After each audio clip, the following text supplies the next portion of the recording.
हाणे असां गुज़ारिश कंदासीं कॉमेडी जे अॻवान अज़हर ख़ान जतोई साहब खे अचण जी पंहिंजो ख़िताब पेश साफ़ी बिरादरो सरदार जतोई अनवर जतोई प्रेस जा दोस्तों साथियों बिन पार्टियुनि जा जेके भी दोस्त आहिनि GSM बाबा सिंह हैदरबर्ग जतोई जो शेर है चलो कई आया सिकंदर इदारा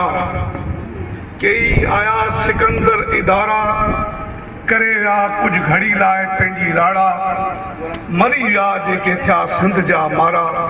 छुटल आहे मरण खां सिंध प्यारी थियूं कुर्बान तो थे सिंध प्यारी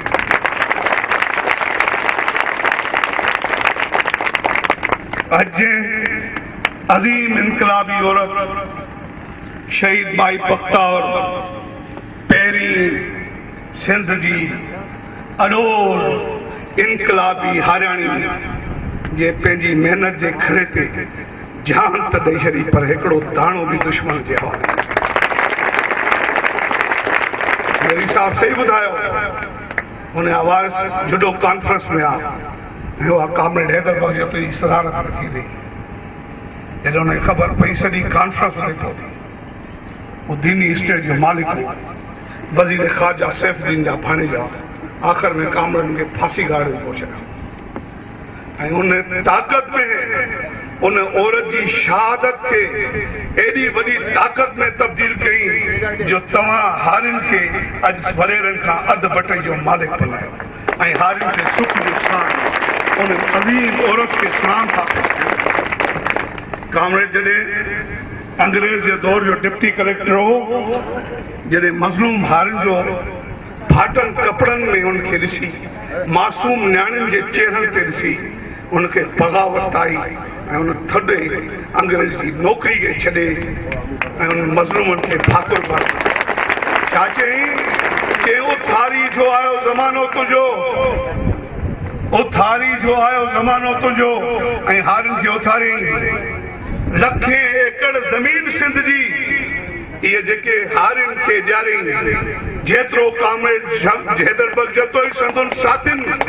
हिन सिंध धरती जी ख़िदमत कई आहे उन्हनि खे आउं सुर्ख सलाम थो पेश कयां ऐं क़ौमी सलाम थो पेश कयां हिननि जी जदोजहद खे सलाम बाबा ॻाल्हि दरअसल पटरे पियल आहे वॾेरो कॾहिं ग़रीब जो यार न थींदो वॾेरा जॾहिं नवाब जोतार जागीरदार पीर जो ॾहका हो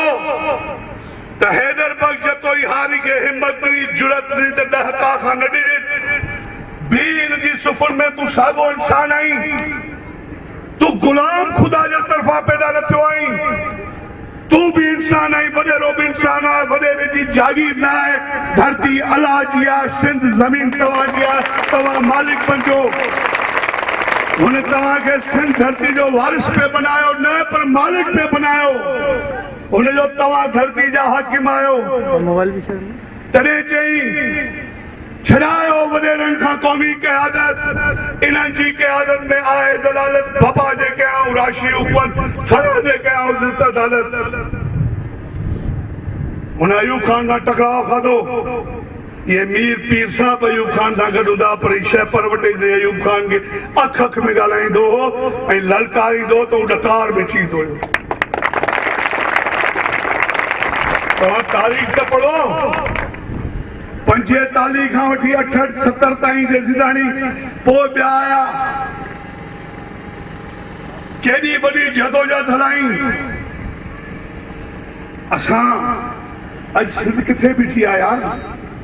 सिंधी माण्हू किथे बीठा आहिनि झुॾे जहिड़े कामरेड मूंखे चयो राति जो साईं पाणी कड़काहट कंदो आयो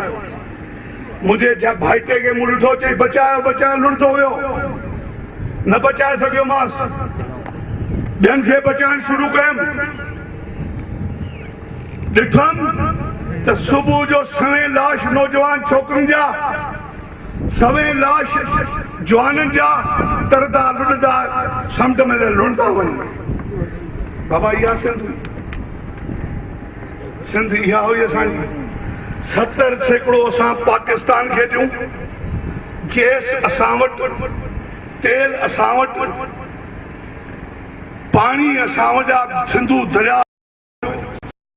उन खे चोरी हणी धाड़ाया खां 22 मई ते असांजी न्याणी गज़ला खे शहीद कयो अथव। असांजी हुकूमत में असां ते ॻोल्हियो हिननि खे चप ही वॾेरा असेंबली में जेके वेठा आहिनि ॻाल्हायूं सॼी हुकूमत दहशतगर्दनि जे हवाले आहे। दहशतगर्द मरनि था 5-5 लख, ही सिंधी माण्हू मरनि था टको बि न। वतन कार्ड जे नाले ते धोखा, कार्डनि जे अॻियां पाण बीठा आहिनि, 10,000 मां बि कमीशन वेठा खाइनि। इहो थींदो आहे, इहो ज़ुल्म आहे, को इंसाफ़ न आहे, का अदालत न आहे। अॼु जेको वॾेरो तव्हांखे कुर्सी ॾे थो, तव्हां खां वोट घुरण थो अचे, इहो बि